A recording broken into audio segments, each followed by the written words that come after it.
So as way of introduction here, All right. we have Ewa Deelman, who's been a long-term member of the community through Pegasus, but does not only do Pegasus, and I don't know, will even be mentioning Pegasus. No, not in this But talk. here we have an opportunity to get her thoughts on the picture of the large-scale facilities within the national ecosystem through a project she leads called CI Compass. Great. Thank you very much. And it's really, hopefully the slides will come up because there is one thing that I would really like you to see on these slides. And I want to talk about CI Compass and the work that we're doing to support the major facilities. CI Compass is funded by the National Science Foundation, and we organize a number of different activities, including student programs, workshops. Also, we engage with major facilities one-on-one. And basically, our mission is to serve the cyber infrastructure professionals within the major facilities to be able to support the data lifecycle within the major facilities, which goes from the data collection at the instruments through the data processing close to where the instruments are to the data processing in the center and to the final sharing with the data with the community. So we had a workshop in January looking at AI meets CI. Do you have my slides? No? Okay, all right. All right, so we cannot get my slides to show up on the, from. Okay, sorry, apologies.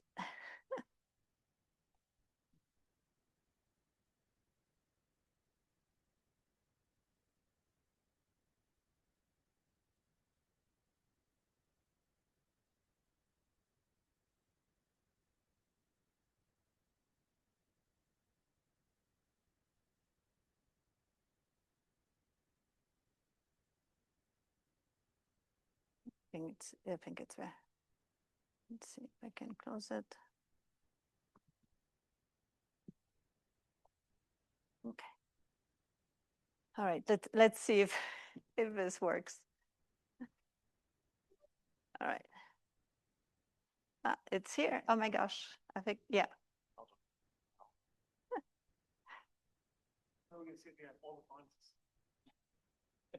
Right, okay. Are you screen sharing? No, just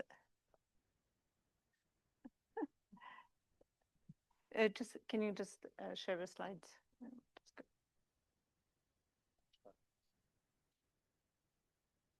All right.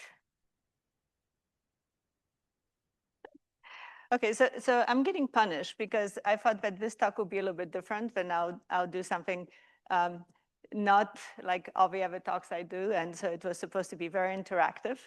And I thought, well, what could go wrong? And indeed, I have to say that a lot of things can go wrong. So I will use, I don't know what will work. So anyway, so we have in CI Compass, we have a number of activities, engagement one-on-one with the facilities. We do topical working groups on various cloud issues and also on fair data. We have workshops, student program, and others. One thing that I wanted to do, which is interactive, you can still do your part. I cannot do my part. But during the AI Meets CI workshop, we did surveys of major facilities to see what they think about AI. And I thought this would be a great opportunity to try something new here and also to pull this great audience of people that are very familiar with HTC, cyber infrastructure, and AI as well.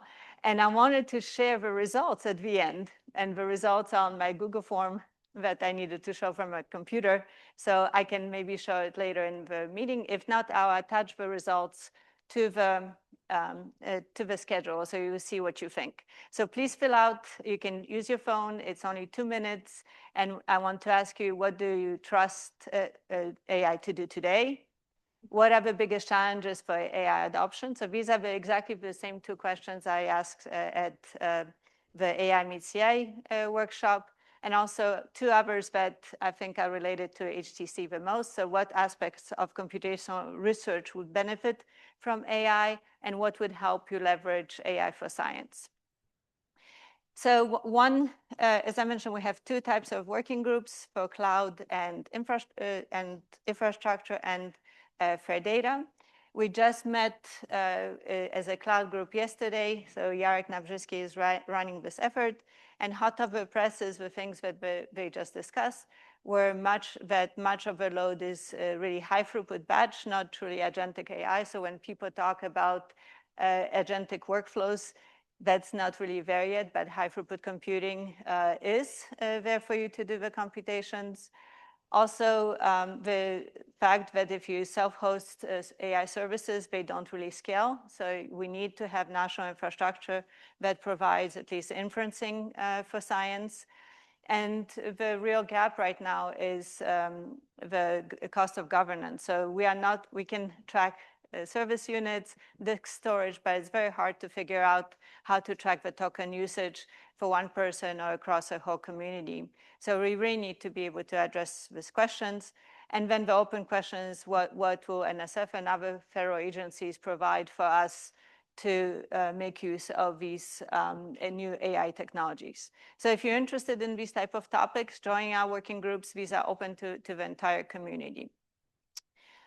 We also have a student program. So I really liked Jason's presentation focusing on students and the next generation. This is something that we're passionate about. The program is open to all undergraduate students in the US. We have 2 parts of the program. The virtual program is in the spring. It's basically a course that students can take online. And they can get course credit for the course if they have a faculty mentor on campus that then can give them the credit. We also have an optional summer portion where students are placed within the major facilities and cyber infrastructure projects. And here, major facilities in the room, we pay for these students to be part of your summer programs. And these are trained students that can provide value right away. You see basically some of the information about the different types of things we taught the students in the spring. So looking at Git and coding, overview of scientific computing, software architectures, workflows, and such. We also are expanding that for the next year to have more AI concepts as well.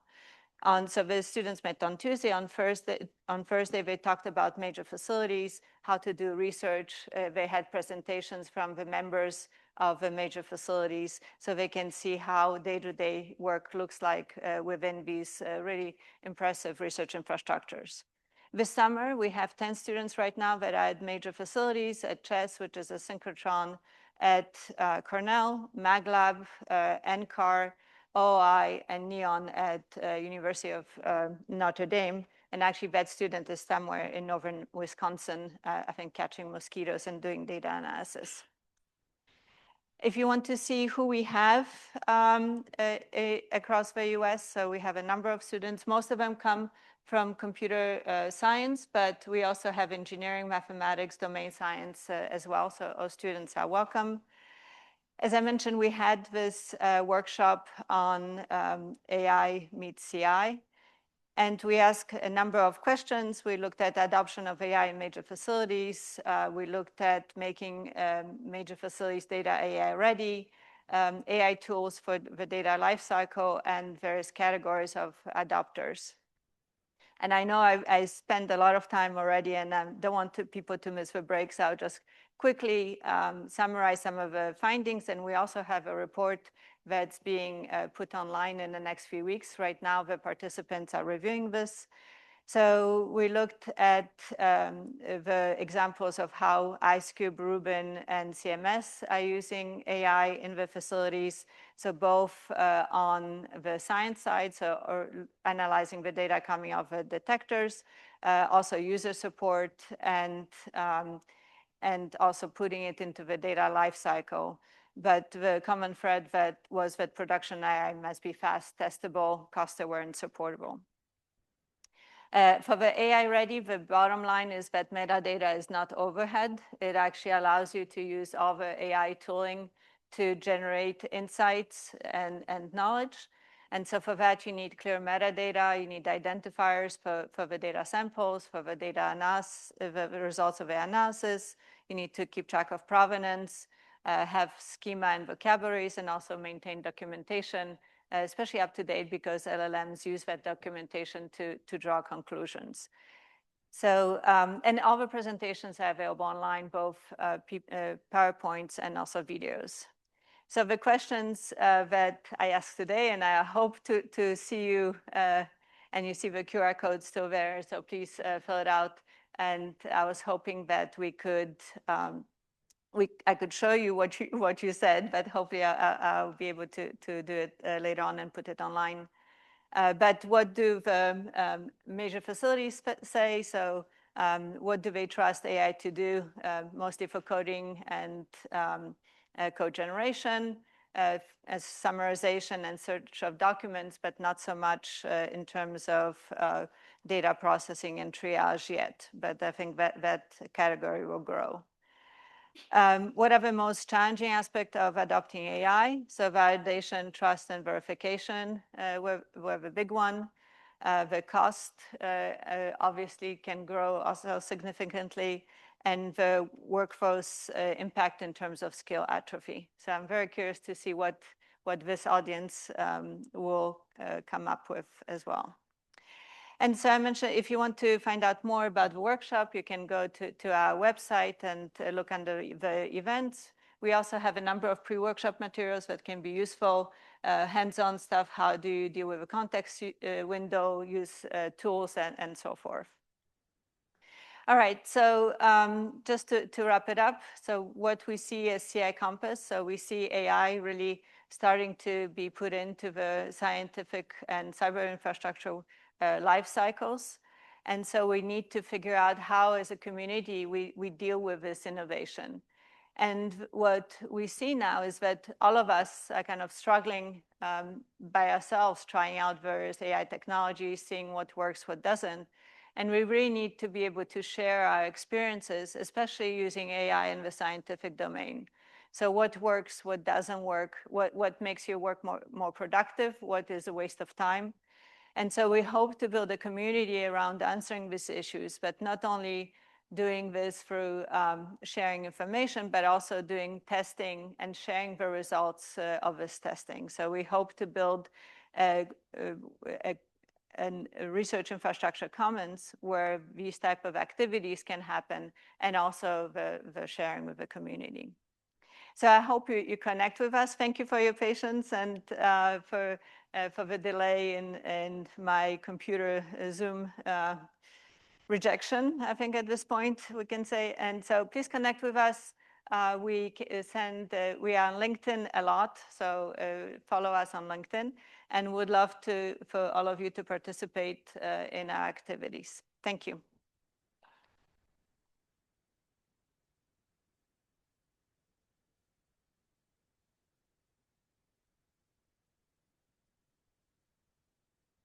So I had a question to kick things off.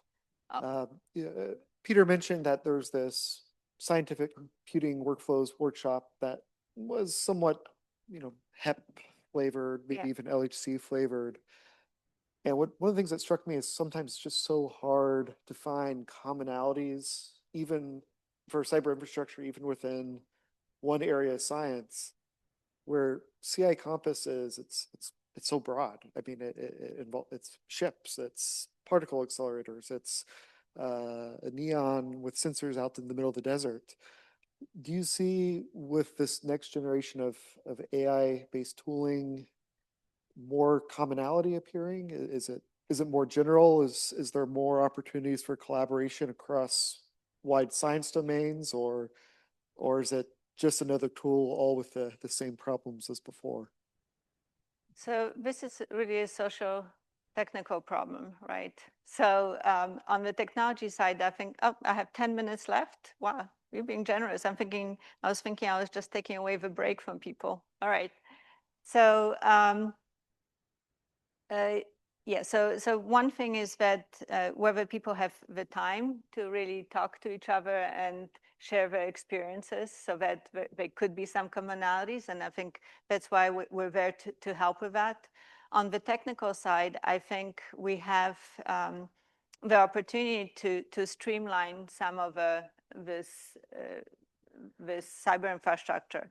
And it's not only, my thinking is not only like ripping out what's already there, because I think ultimately, I don't know if it ultimately, but my thinking has evolved to the point where I think we need to have the current hardened cyber infrastructure as a base layer for something that's dependable, like HT Condor, or that we know how it operates.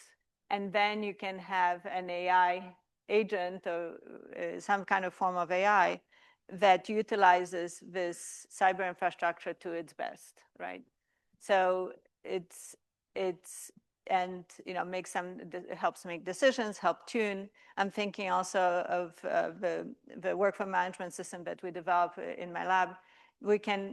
It has the mechanics, but utilizing some of these mechanics, I think adding smarts or adding additional stuff of how to use it would be very good it would be very good to leverage AI for that. So that gives us more of a commonality. So even if you don't have a cyber infrastructure that's exactly the same, you can use AI to coordinate across these. And you can also use AI to help you with the metadata, right? The translation of semantics of data in one facility and another. So that's kind of a So as we are taking off for the break, my personal wish is to leave AI out of this. And because I believe that the core questions are much more basic and maybe need real intelligence rather than artificial intelligence to be solved. And I wonder whether you have any thoughts for how can you, with the center that you are directing, help a group of facilities that come and say, we would like to find commonalities, and we would like to work together, but we need help. So we have experience with Condor. Somehow we created a commonality by hook or by crook. How do we make it broader and deeper? How do you establish trust? Which I don't think is an AI issue. We don't trust AI to start with, and it's not going to make us trust each other. So I feel that it would be great if later during this meeting, especially as we are building the multi-messenger component, leveraging what already exists around Connor, how can we make it stronger, deeper, and more effective by finding commonality in the cyber infrastructure? Mm-hmm. Because we are going to be under tremendous pressure of cost. So if the cost of hardware goes up, there will be less effort. And if we put more effort in people, there will be even less hardware. So I view a lot of pressure to get the mission going. Mm-hmm. So I wonder whether here, the group that assembled here with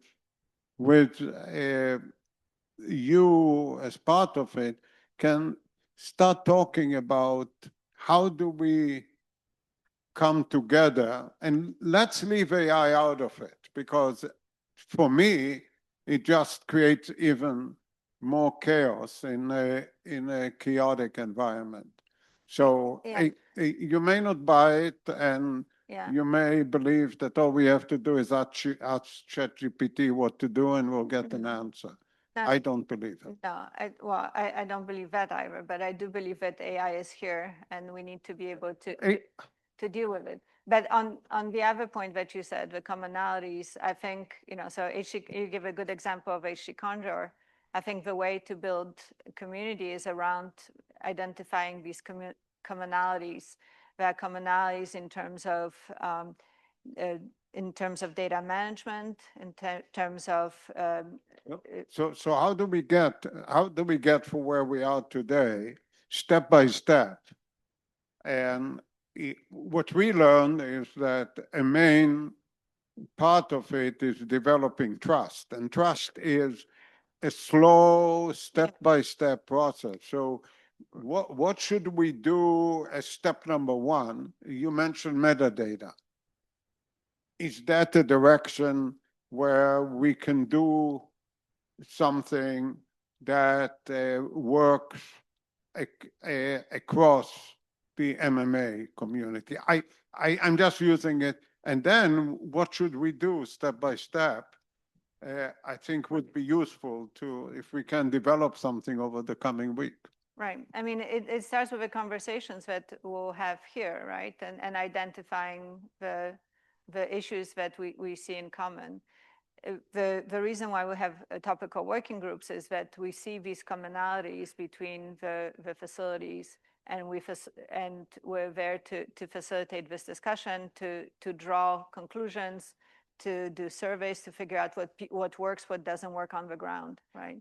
So, and I agree with you, trust takes time, and it takes conversations, it takes promises and delivery on these promises, right? So the proof of the pudding is in the eating. Yeah. Yeah. Can I bring us back down to earth? Oh, yeah. Please? Thank you for demonstrating. I saw that you are under. You've had the last word 3 times. You've had the last word 3 times. And I'm running. Now watch it. That's my meeting. Can we set the things in order here? So don't count how many times I have the last word. I will always have the last word. So that means I don't get to speak? Please ask your question. Thank you for demonstrating one of the problems I have working with students to share a data set. You had to stick your memory stick in his machine. Yeah.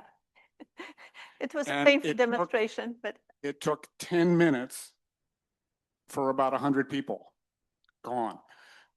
Okay. How do we get past that? How do we get past that?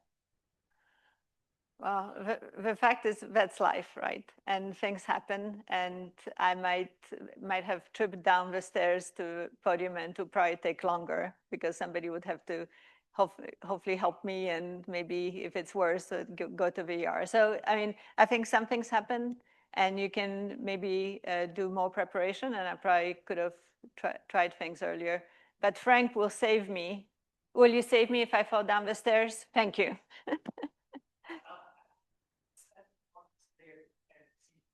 Thank you. Thank you. Okay, go, Frank. Let's get Frank the mic.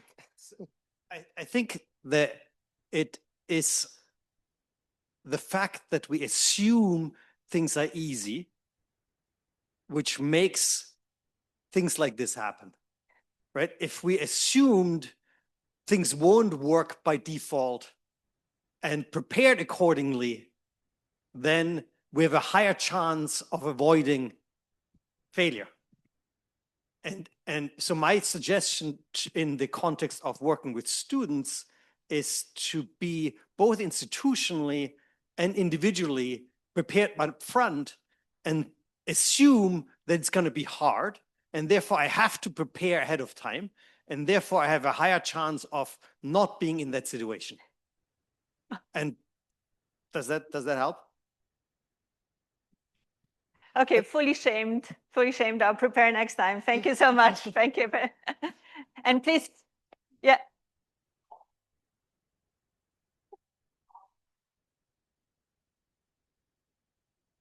And therefore, things like this happen. All right, Yeah. all right. And it's on tape, so great, we can do reruns. And but if you still have not filled out the form, please fill out. And I promise to put the results along with my presentation online. Thank you. And I think we could just leave this QR code up for the break. But let's thank Ewa again.